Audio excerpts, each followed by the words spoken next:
When did you begin your relationship with God? Well, when you first asked me that question, I've been thinking about it a lot, and I realized that I was born into my faith because my parents were very, very committed to the church and to faith. Did you learn about God from your parents and then talk about like how you were raised? Because a lot of people that will be listening, but also even in my story, I grew up in it, but that isn't necessarily like how I have the relationship I have with God today. Well, I was going to say, when I was thinking about that, I was like, my relationship with God in the last 15 years is totally different than what my relationship with God was growing up. And, I grew up with parents who were Dutch Reformed, which is probably as rigid and structured as any denomination is. And so, my whole childhood and, all the time growing up, it was a list of do not, do not, do not. Now, once I got involved once we immigrated and there was no Dutch Reformed church, we started going to a Baptist church, which was pretty much as strict, but not quite as strict, because in the Dutch Reformed structure, my parents were adamant about Sundays. You went to church, you had a family dinner, and then you read books. Yeah. You didn't play sports. It was just, this was the Sabbath. Mm-hmm. And you didn't dance, and you didn't smoke, and you didn't go to movies, and you didn't drink, and you didn't swear, and all the do nots, do nots, do nots. And probably not until years later did I realize that a good portion of my life, my faith was based on being guilty all the time. Mm. And also I realized, and this took a long time for me to realize, that I always thought of God and Jesus as not as a father that loves you, but as a father that passes judgment on you. And that not only was I a very sinful person, but I was just always felt so guilty. Mm-hmm. And so I don't know whether it was somewhere in grade school, in church, where you basically take Jesus as your personal savior, and then you were baptized. I was baptized as a child, of course, but I was baptized, and this is kind of an amusing story, but I've always been deathly afraid of water. Mm. And I think it goes back to my mother thinks it was because when we immigrated, we were on a ship for 11 days, and we were seasick the whole time. And she was afraid of water, and I was afraid of water. And so when I was baptized in a river, which is what they did in the Baptist church, I was just absolutely terrified. Yes. And as an aside, the reason we have a 5.5 foot pool is because it always was like, there's no way we're going to have a pool where you're going to be afraid to go in it because you don't want to get the water over your head. Okay. So, but even in high school and grade school, the Baptist church, there were 2 or 3 of us, and we would have dances at school that we would sit on the sidelines. And we were allowed to do what's called the hokey pokey, but other than that, we weren't allowed to dance. And so, it was just very, very rigid. Yeah. And then as time went by, probably after I met Ed, which I was in my 20s, is when I realized that, this was an incredible way to be raised, because I had very strong boundaries, very strong values, very strong beliefs, but I just felt guilty all the time. Yeah. I always felt guilty all the time. Now, other people, that are very faith-based, they believe if they go to church, whether it's Sunday or multiple times during the week, and the rest of the week, they don't think about their behavior. Right. It's like a check it off the box, and that makes me a good Christian type of faith. Okay, how did your faith play into your relationship with Ed? Well, it played a very, very big role, obviously, but it was like we had only been dating maybe third, second date when we looked at each other and said, God brought us together. I mean, we just knew that we needed to be together, and we knew that it was because of God. And so we talked about, his upbringing was Baptist as well, and we both talked about being guilty and feeling guilty. But we also both realized that we had such a strong value system. And Ed's world was very black and white. He never, I mean, I don't ever remember him, nothing was gray for him. And for me, there were some areas of gray, but he just had a very, very distinct value system that revolved around, I think, primarily, and I'm watching this series called The Chosen, which is the life of Jesus.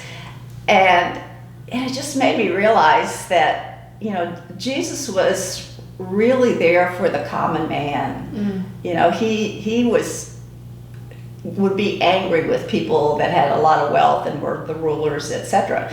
And one of the things that Ed and I both felt strongly about, and Ed more so than I did, but that we really related much more to people who make things work.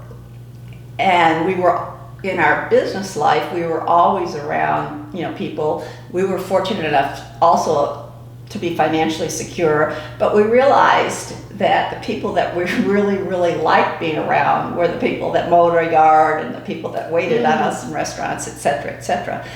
And we also both felt very, very strongly that, you know, structured religion, so many people that went to church were so judgmental about what you should and shouldn't do. Instead, you know, there just wasn't this spirituality of the love of what God had created and you know, what being a good person was. So, and where our faith, really, the two of us were 100% in sync was when we were in Santa Fe. We just felt that that was our church because we just believed, you know, the beauty and just everything about Santa Fe made us feel really close to God.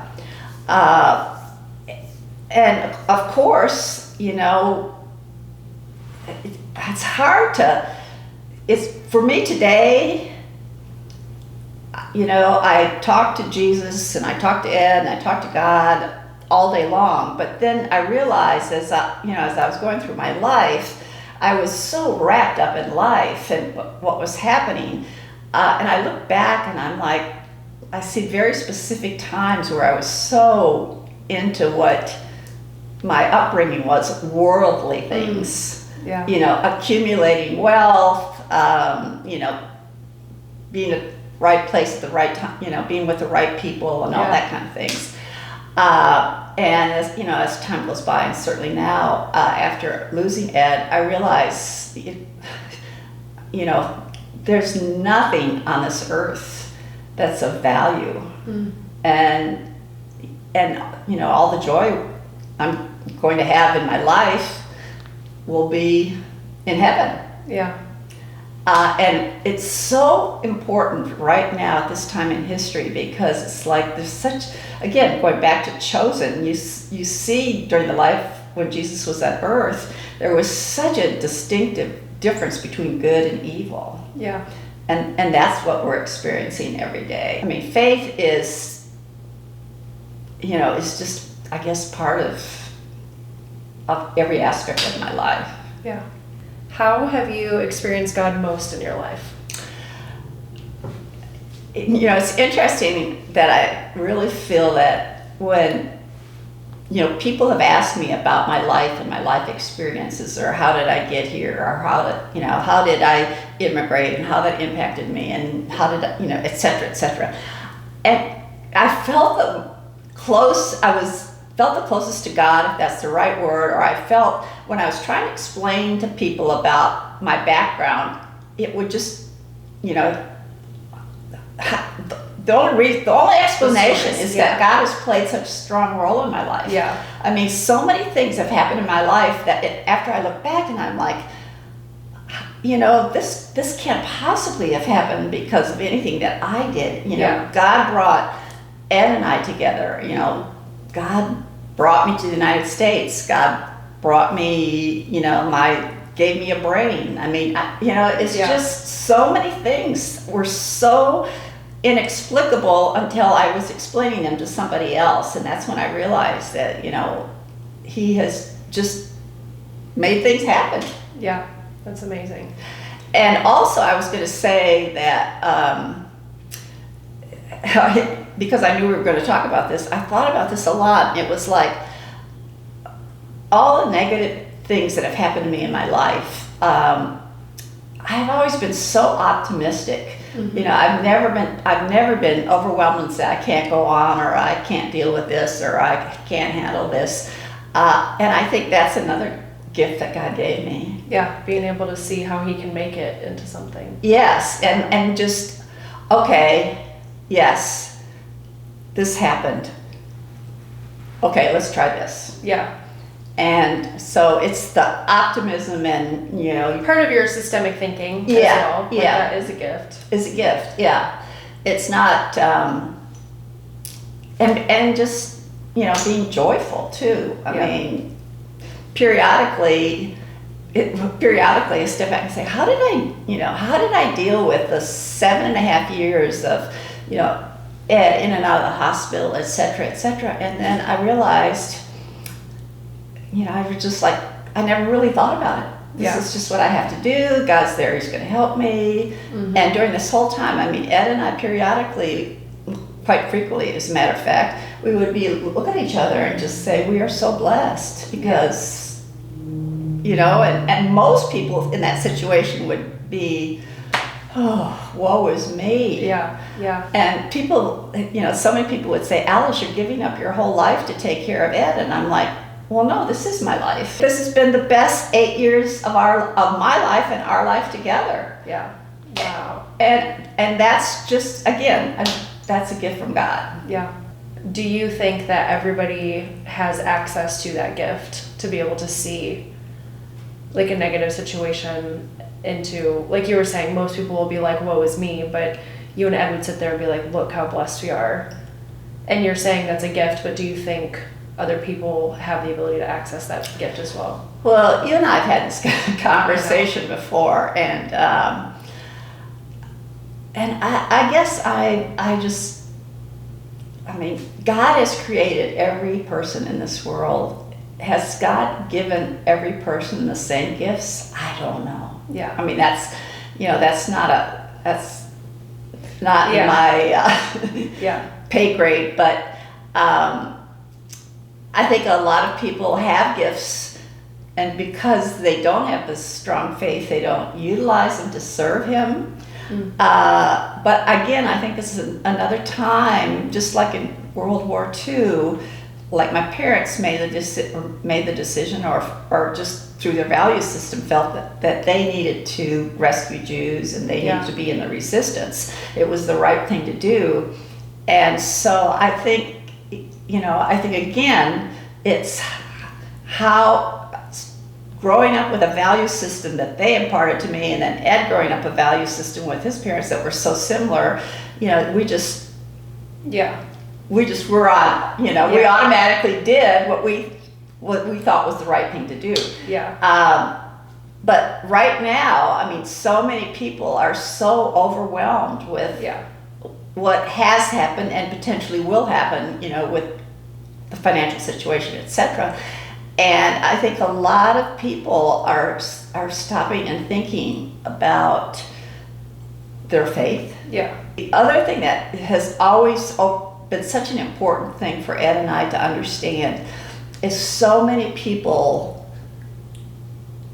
aren't consciously atheist, but the way they live their life, it's like they believe this is all there is. Yeah, yeah. And so, I gotta grab everything I can, and no, I don't care about all these other people who've lost their jobs, especially, all the people that really, really got hurt the last 2 years with the lockdowns are the people that could least afford to be hurt. Mm-hmm. But when I talk to people about that, they look at me like, well, but you're okay. I said, no. I said, yes, I'm okay. I'm blessed that I'm financially secure. However, you know, these are the people that are, you know, they're God's children, and we need to work to take care of them, help take care of them. So, yeah, is it more prevalent in our culture than it is in other cultures? Yes, I do believe. Yeah. I do believe there are a lot of people that probably more than 50-50 on any given day that believe this is all there is, and when I'm gone, I'm gone. Yeah. And I have always believed, no, this is not all there is. In fact, you know, while I'm here on earth, there's always going to be negative things. Yeah. And in order for me to really experience true joy, I have experienced true despair. Yeah. And obviously, as I get older, I'm looking more and more forward to being in heaven, especially with Ed, but also because, you know, that's the culmination of all the things that we deal with here on earth. You mentioned just in our conversation at one point that you wish that you had the faith that you do now in your 20s and 30s. So what would be your biggest piece of wisdom or advice that you could give to people who are in their 20s and 30s right now? Well, I think your life evolves, and you know, the wisdom I have today versus the wisdom I had in my 30s is substantially different just because of life experiences. But I think, you know, the earlier in life that you really develop a really strong personal relationship with Jesus and with God, and it's not going to church or going, you know, it's not praying every day. It's having the sense that God is just all around you.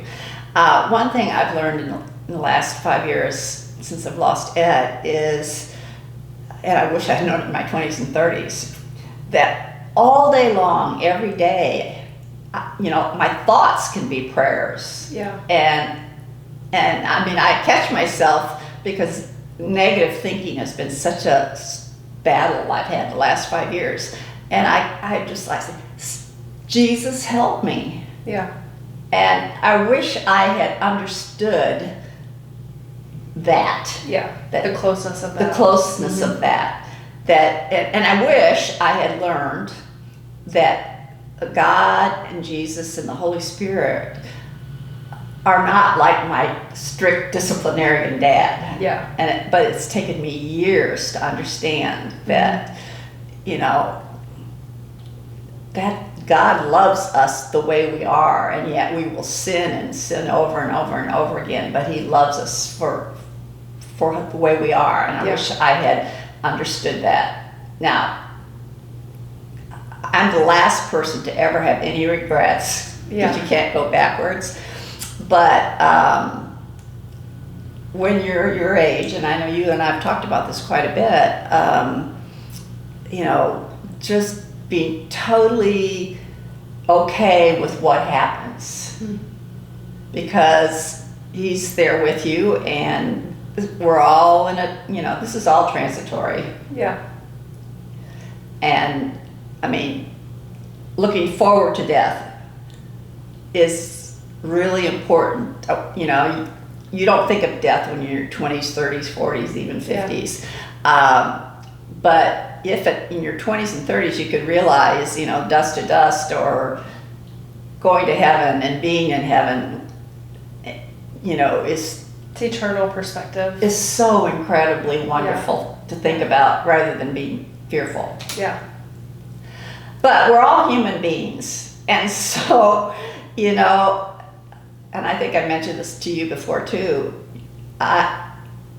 I have a tendency to always be positive and is life wonderful, and I don't focus on, you know, and I certainly haven't had just a wonderful, beautiful life. I've had, you know, negative things happen too, and so everybody does. Yeah. And it's how we deal with them that determines whether or not we have a rich and joyful life.